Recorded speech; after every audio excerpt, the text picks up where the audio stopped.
नमस्कार, स्वागत है आप सभी का। आज की वीडियो में हम चट्टानें एवं ज्वालामुखी तो इस टॉपिक के अंतर्गत दिए गए यहाँ पर वन लाइनर क्वेश्चन आंसर और साथ ही यहाँ पर दिए गए इंपॉर्टेंट फैक्ट को आज की वीडियो में हम डिस्कस करेंगे। तो शुरू करते हैं आज की वीडियो को। तो सबसे पहले यहाँ पर दिया गया है चट्टानों का वर्गीकरण। तो चट्टानों को 3 भागों में वर्गीकृत किया गया है। सबसे पहले है आग्नेय चट्टानें, दूसरा है अवसादी चट्टानें और तीसरा है रूपांतरित चट्टानें। अगला प्रश्न यहाँ पर है जीवाश्म रहित चट्टानें कौन सी होती है? तो जीवाश्म रहित चट्टानें होती है आग्नेय चट्टानें। अगला प्रश्न है काली मिट्टी का निर्माण किन चट्टानों के क्षरण से होता है? तो आग्नेय चट्टानों के। अगला प्रश्न है संपूर्ण क्रस्ट के कितने भाग पर अवसादी चट्टानें विस्तृत है? तो लगभग 75%। नेक्स्ट यहाँ पर दिया गया है आग्नेय चट्टानों के रूपांतरण से निर्मित शैलें। तो ग्रेनाइट रूपांतरित होता है नीस में, बेसाल्ट रूपांतरित होता है एम्फीबोलाइट में और बेसाल्ट रूपांतरित होता है शिस्ट में। नेक्स्ट यहाँ पर दिए गए हैं अवसादी चट्टानों के रूपांतरण से निर्मित शैलें। तो सेल रूपांतरित होती है स्लेट में, चूना पत्थर व डोलोमाइट रूपांतरित होता है संगमरमर में, बालूका पत्थर रूपांतरित होता है क्वार्टजाइट में, कॉन्ग्लोमरेट रूपांतरित होता है क्वार्टजाइट में और बिटुमिन्स कोयला रूपांतरित होता है ग्रेफाइट व हीरा में। नेक्स्ट है रूपांतरित चट्टानों के पुनः रूपांतरण से निर्मित शैलें। तो स्लेट रूपांतरित होता है फाइलाइट में, फाइलाइट रूपांतरित होता है सिस्ट में और ग्रेवो रूपांतरित होता है सर्पेंटाइन में। अगला प्रश्न है रूपांतरित चट्टानों की उत्पत्ति किन चट्टानों से होती है? तो आग्नेय व अवसादी चट्टान दोनों से। अगला प्रश्न है संगमरमर किस चट्टान का उदाहरण है? तो रूपांतरित चट्टान का। नेक्स्ट आप इंपॉर्टेंट फैक्ट है चट्टानों के निर्माण में 8 प्रमुख तत्वों का योगदान है और यह है ऑक्सीजन और इसकी मात्रा है 46.8%, सिलिकॉन की मात्रा है 27.72%, एल्यूमिनियम की मात्रा है 8.13%, लोहे की मात्रा है 5%, कैल्शियम की मात्रा है 3.63% और सोडियम की मात्रा है 2.83%, पोटेशियम की मात्रा है 2.59% एवं मैग्नीशियम की मात्रा है 2.9%। अगला प्रश्न है सर्वाधिक कठोर चट्टानें कौन सी होती है? तो रूपांतरित चट्टानें। अगला प्रश्न है पृथ्वी के अंदर पिघले पदार्थ को क्या कहते हैं? तो इसे मैग्मा कहते हैं। अगला प्रश्न है पृथ्वी के आंतरिक भाग में लावा के ठोस होने से निर्मित चट्टान को क्या कहते हैं? तो इसे कहते हैं प्लूटोनिक चट्टानें। अगला प्रश्न है ओजोस डेल सलाडो ज्वालामुखी किस देश में अवस्थित है? तो अर्जेंटीना एवं चिली में। नेक्स्ट आप इंपॉर्टेंट फैक्ट है ज्वालामुखी क्रिया में सबसे अधिक जलवाष्प गैस निकलती है और इसके अतिरिक्त carbon dioxide, sulphur dioxide, nitrogen तथा हाइड्रोजन आदि गैसें निकलती हैं। अगला प्रश्न है सक्रियता के आधार पर ज्वालामुखी के कितने प्रकार हैं? तो 3 प्रकार हैं और इनमें है सक्रिय ज्वालामुखी, दूसरा है सुषुप्त ज्वालामुखी और तीसरा है मृत ज्वालामुखी। अगला प्रश्न है वैसे ज्वालामुखी जो लंबे समय से सक्रिय नहीं हुए हैं किंतु भविष्य में कभी भी सक्रिय हो सकते हैं उन्हें क्या कहते हैं? तो उन्हें कहते हैं सुषुप्त ज्वालामुखी। नेक्स्ट यहाँ पर दिया गया है ज्वालामुखी से निकलने वाले पदार्थ। तो ज्वालामुखी से निकलने वाले पदार्थों को 3 वर्गों में विभक्त किया गया है। पहला है गैस तथा जलवाष्प, दूसरा है विखंडित पदार्थ और तीसरा है लावा। तो सबसे पहले हम अध्ययन करते हैं गैस तथा जलवाष्प। तो ज्वालामुखी उद्भेदन के समय सर्वप्रथम गैसें एवं जलवाष्प बाहर आते हैं।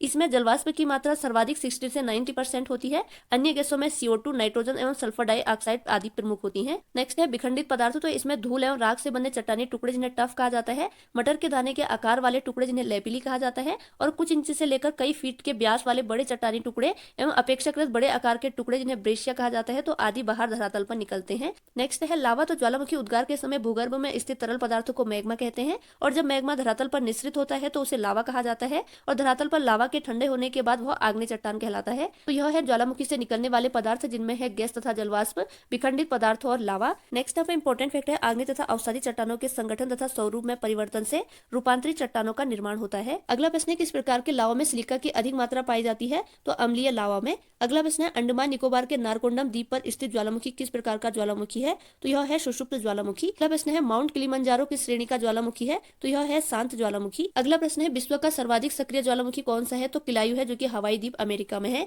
अगला यहाँ पे इंपॉर्टेंट फैक्ट है हमारे सौरमंडल में अब तक ज्ञात सबसे बड़ा ज्वालामुखी ओलंपस मोन्स है जो कि मंगल ग्रह पर स्थित है। अगला प्रश्न है कि ज्वालामुखी को भूमध्य सागर का प्रकाश स्तंभ यानी लाइट पिलर्स और मेडिटेरियन सी कहा जाता है। तो माउंट स्ट्राम्बोली को। अगला प्रश्न है ज्वालामुखी पर्वत माउंट सेंट हेलेंस कहाँ स्थित है? तो यह स्थित है संयुक्त राज्य अमेरिका में। अगला प्रश्न है अफ्रीका महाद्वीप का सर्वोच्च पर्वत शिखर माउंट किलिमंजारो किस देश में स्थित है? तो यह स्थित है तंजानिया में। अगला प्रश्न है मोना लोवा एक सक्रिय ज्वालामुखी है, यह कहाँ स्थित है? तो यह स्थित है हवाई द्वीप जो कि संयुक्त राज्य अमेरिका में है। अगला प्रश्न है अंटार्कटिका का एकमात्र सक्रिय ज्वालामुखी कौन सा है? तो यह है माउंट एरब्रुस। अगला प्रश्न है ईरान के 2 प्रमुख मृत ज्वालामुखी कौन से हैं? तो यह है देवबंद व कोह सुल्तान। नेक्स्ट यहाँ पे इंपॉर्टेंट फैक्ट है यूरेशियन प्लेट, अफ्रीका व इंडियन प्लेट मध्य महाद्वीपीय पेटी ज्वालामुखी मेखला के अंतर्गत आते हैं। अगला प्रश्न है ज्वालामुखी शंकु के ऊपर मिलने वाली कीपाकार गर्तनुमा आकृति को क्या कहते हैं? तो इसे कहते हैं क्रेटर। अगला प्रश्न है संयुक्त राज्य अमेरिका का रेनियर हुड व शास्ता किस ज्वालामुखी श्रेणी के उदाहरण है? तो यह है मिश्रित ज्वालामुखी शंकु के उदाहरण। नेक्स्ट यहाँ पर दिए गए हैं विश्व के सक्रिय ज्वालामुखी। तो इनके नाम, देश और ऊंचाई मीटर में दी गई है। तो किटोपैक्सी जो कि इक्वाडोर में है और इसकी ऊंचाई है 5897 मीटर। नेक्स्ट है क्लूचेवस्काया, यह रूस में है और इसकी ऊंचाई है 4688 मीटर।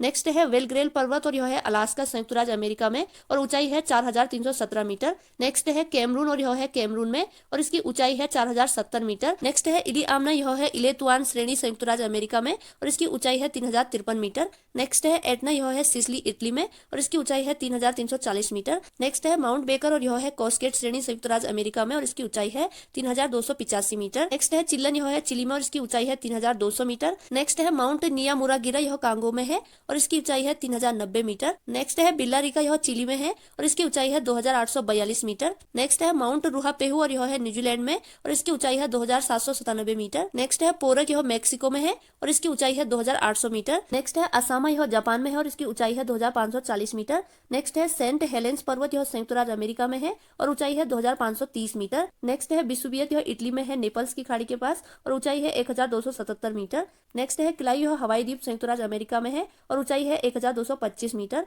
नेक्स्ट है स्ट्राम्बोली, यह इटली में है लिपारी द्वीप और भूमध्य सागर के मध्य और ऊंचाई है इसकी 925 मीटर। नेक्स्ट है विश्व का सबसे ऊंचा सक्रिय ज्वालामुखी कौन सा है, तो कोटोपैक्सी है। अगला प्रश्न है ज्वालामुखियों का मेखलाबद्ध वर्गीकरण कितने भागों में किया गया है, तो 4 भागों में किया गया है और यह है, तो इनमें है परिप्रशांत महासागरीय मेखला, दूसरा है मध्य महाद्वीपीय पेटी, तीसरा है मध्य अटलांटिक मेखला या मध्य महासागरीय कटक और चौथा है अंतराप्लेटीय ज्वालामुखी। तो यह है ज्वालामुखी मेखलाएं जिनको 4 भागों में वर्गीकृत किया गया है। अगला प्रश्न है क्षारीय लावा शंकु को किस अन्य नाम से जाना जाता है, तो सील्ड शंकु के नाम से। और नेक्स्ट यहाँ पे इंपॉर्टेंट फैक्ट है अलास्का जो कि संयुक्त राज्य अमेरिका में है, तो अलास्का के कटमई पर्वतों को 10,000 द्वारों की घाटी यानी अ वैली ऑफ 10,000 स्मोक्स कहा जाता है। तो ये थी आज की वीडियो, जिसके अंतर्गत आज की वीडियो में हमने चट्टानें एवं ज्वालामुखी, तो इस टॉपिक के अंतर्गत दिए गए यहाँ पर वन लाइनर क्वेश्चन आंसर और साथ ही यहाँ पर दिए गए इंपॉर्टेंट फैक्ट्स को आज की वीडियो में हमने अध्ययन किया। अगर वीडियो आपकी स्टडी में हेल्पफुल हुई है तो प्लीज चैनल को लाइक, शेयर और सब्सक्राइब जरूर कीजिएगा। इसी के साथ आज की वीडियो ओवर होती है। Thanks for watching.